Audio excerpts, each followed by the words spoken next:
Il chantait la solitude comme s'il l'avait portée dès l'enfance, et il écrivait l'amour comme si son cœur avait traversé plusieurs siècles de blessures. Charles Aznavour, ce petit homme à la voix de braise par les soirs d'hiver, a passé près de 8 décennies à toucher les recoins les plus secrets de l'âme humaine. Lorsqu'il s'est éteint en 2018, la France entière s'est arrêtée, comme si une mémoire collective venait de lui glisser entre les doigts. Mais ce qui a bouleversé le plus n'était pas seulement sa disparition, mais l'héritage qu'il laissait derrière lui. Une fortune estimée à plusieurs dizaines de millions, des propriétés en Suisse, en France et en Arménie, et des centaines d'enregistrements dont les droits traversent les décennies. Pourtant, sous l'éclat de ces chiffres se cachait un paradoxe que peu osaient regarder en face. Car l'héritage d'Aznavour n'était pas seulement une question de biens, mais l'ombre d'une vie passée sur la route. Des nuits trop longues où la guitare était sa seule compagnie et les paroles son refuge. Son immortalité fait pleurer les admirateurs, mais ses années de sacrifice ont laissé dans sa famille un vide difficile à nommer.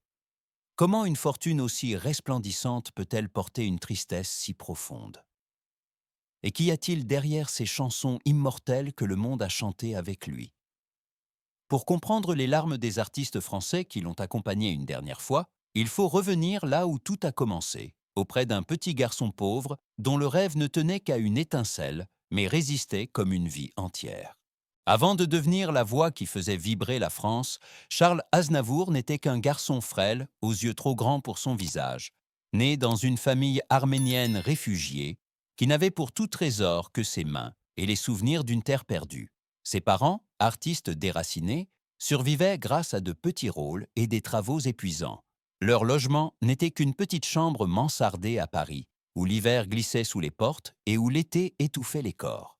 Dans ce refuge précaire, les pas sur le parquet et les cris des marchands ambulants étaient des sons que le jeune Charles connaissait par cœur. La pauvreté dictait leur repas comme leur silence. Mais dans ce manque, le garçon entendit une autre musique, celle des rêves. Son père gardait une vieille guitare, le bois assombri par les années. Chaque soir, après des journées harassantes, il la posait sur ses genoux comme un vestige d'Arménie et caressait les cordes avec une tendresse qui semblait ramener la maison perdue. Cet instrument devint le premier symbole de la vie d'Aznavour, celui qui l'accompagnerait tout au long de sa destinée. Son enfance fut marquée par les difficultés, le regard dur réservé aux immigrés, les disputes étouffées à propos du loyer, et cette image de sa mère immobile devant la fenêtre, comme si elle cherchait dans le ciel parisien un horizon disparu. Dans ce silence naquit l'essence de l'artiste qu'il deviendrait. Il comprit que la tristesse pouvait devenir lumière si on apprenait à la chanter. Ainsi, au cœur de ces années modestes, une flamme fragile s'est allumée, prête à résister à tout ce que la vie lui imposerait. Alors que Paris respirait encore le parfum des rêves mêlés de fumée et de pluie, Charles Aznavour entra dans l'adolescence avec une seule obsession, monter sur scène. Il n'avait ni la taille ni le visage que l'époque exigeait d'un artiste. Mais son absence de perfection devint sa singularité. Il commença par chanter dans des cafés bruyants où sa voix se perdait souvent dans l'indifférence. Le jeune Charles ne céda pourtant jamais. Chaque refus lié à son apparence le ramenait devant son miroir, où il répétait jusqu'à épuisement. Les premières humiliations creusèrent en lui un sillon de détermination. Chaque échec devint une cicatrice qui apprenait à guérir. Chaque porte fermée l'obligeait à frapper plus fort. Puis, le destin prit un visage.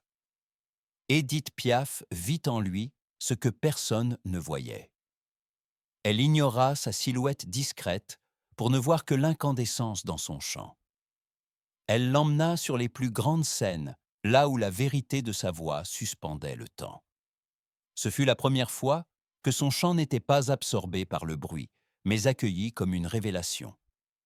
Dès cet instant, Aznavour devint plus qu'un chanteur. Il devint un conteur, un passeur d'émotions, celui qui allait transformer la fragilité en grandeur. Quand les projecteurs de Paris éclairèrent pour la première fois son visage, Aznavour sut que sa vie avait basculé. De chanteur sous-estimé, il devint phénomène, puis monument.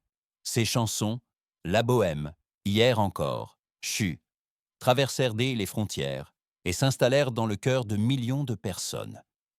Il vendit plus de 180 millions de disques, chanta dans 9 langues, rempli des salles du Japon au Canada. Mais plus la lumière brillait, plus l'ombre insistait. Après les concerts, il restait seul dans sa loge, écoutant le silence reprendre possession des lieux. La célébrité l'emmenait au bout du monde, mais effaçait peu à peu les moments précieux qu'il aurait voulu partager avec sa famille. Les tournées interminables fragilisèrent ses mariages, ses liens, sa paix intérieure. Sa mère l'avait prévenu, la réussite est le cadeau le plus cher, car il vient rarement avec le bonheur. Les applaudissements étaient immenses, mais le silence qui suivait pesait davantage. Dans cette clarté aveuglante, il comprit que la gloire construit des palais où l'on vit souvent seul. Lorsque le temps commença à marquer son visage, Aznavour entra dans une période où même sa voix ne parvenait plus à masquer les fissures de l'existence. Les douleurs du dos, l'essoufflement après chaque chanson, les vertiges soudains, tout cela l'accompagnait, mais il refusait de s'arrêter. Pour lui, cesser de chanter, c'était cesser de vivre. Puis survint l'accident. Une chute grave l'obligea à annuler plusieurs concerts. Il dut affronter la seule chose qu'il redoutait, le silence. Aznavour n'a jamais craint la vieillesse, seulement le jour où sa voix ne toucherait plus personne. Ce jour arriva plus tôt que prévu. Forcé de ralentir, il passa ses journées chez lui, regardant longuement les murs qu'il avait si rarement vus. Sa famille assista à ce déclin discret mais déchirant. Ils le virent s'asseoir près de la fenêtre, comme s'il tendait l'oreille vers une mélodie que seul lui pouvait entendre. Ce n'était pas sa fragilité qui les faisait souffrir, mais la conscience qu'un géant était en train de se replier dans son propre silence. C'est dans cette vulnérabilité que naquit un autre héritage, celui qui ne se mesure pas, celui qui demeure dans les cœurs. Lorsque Charles Aznavour s'est éteint dans sa maison du Rhône, la France a perdu bien plus qu'un artiste. Elle a perdu le souffle d'un siècle de chansons. Et soudain, une question s'est imposée. Que laissait-il derrière lui? La réponse ne se limite pas aux chiffres, même si ceux-ci frappent à l'esprit. Son patrimoine était estimé à plusieurs dizaines de millions d'euros. Propriété en Suisse, en France, en Arménie, une vaste demeure à Mouriès, et surtout, un trésor immatériel composé de plus de 1200 chansons, générant encore aujourd'hui des revenus substantiels. Chaque mur, chaque jardin, chaque pièce semblait encore vibrer du passage d'un homme qui avait transformé la tristesse en art. Mais la fortune matérielle n'était qu'une façade. Le véritable poids de son héritage se trouvait dans ce qu'il avait sacrifié. Les nuits loin des siens, les retours tardifs, les trajets infinis. Ses enfants ne pleurèrent pas en apprenant la valeur de l'héritage, mais en comprenant ce qu'il avait coûté en années d'absence, en moments perdus. À l'ouverture du testament, ils découvrirent aussi un immense devoir, préserver des manuscrits, des enregistrements originaux, des carnets remplis de pensées, de vers, d'idées venues au milieu de la nuit. Chaque page était une parcelle de lui. Et puis, il y avait l'autre héritage, celui que la plupart ignorent, son engagement pour l'Arménie. Aznavour avait créé des fondations, financé des écoles, aidé les victimes de catastrophes. Cette part-là continue encore aujourd'hui, comme une main tendue à son peuple. Devant son héritage, une vérité s'imposa. Ce n'est pas la fortune qui émeut, mais le chemin qu'il a dû parcourir pour la bâtir. Un chemin rempli de solitude, de courage et d'une générosité inépuisable. Lorsque la vieille guitare de son père fut exposée dans un musée parisien, il devint évident que l'héritage spirituel d'Aznavour dépassait les frontières. Ses chansons, loin de vieillir, gagnent en profondeur. Chaque génération y retrouve une part d'elle-même, une douceur, une nostalgie, une blessure familière. Les artistes français continuaient de le citer comme un phare.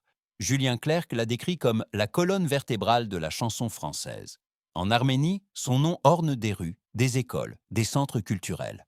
Son influence ne réside pas seulement dans ses mots, mais dans sa façon d'être, sincère, tenace, humain. Il fut plus qu'un chanteur, il fut témoin d'un siècle, passeur d'émotions, artisan de lumière. Et lorsque de jeunes artistes reprennent la bohème avec la voix tremblante, on sent que quelque chose de lui continue de vivre. Aznavour n'a pas seulement laissé un héritage, il a laissé son cœur au monde. Les nuits parisiennes semblèrent ralentir lorsque l'on fit ses adieux à Aznavour. Dans de nombreuses rues, ses chansons résonnaient comme un souffle retenu. Dans un musée, la guitare de son père brillait doucement derrière une vitre. C'est là que tout avait commencé. C'est là que tout revient. Aujourd'hui, Son héritage vit dans chaque voix qui chante la bohème, dans chaque regard ému, dans chaque artiste qui l'a inspiré. Une légende s'en est allée, mais la vibration de sa voix demeure, semblable à un battement de cœur refusant de s'éteindre. Si l'histoire de Charles Aznavour vous a touché, laissez un message en commentaire. Même un simple merci est une fleur déposée sur la mémoire d'un homme qui a transformé sa vie en chanson.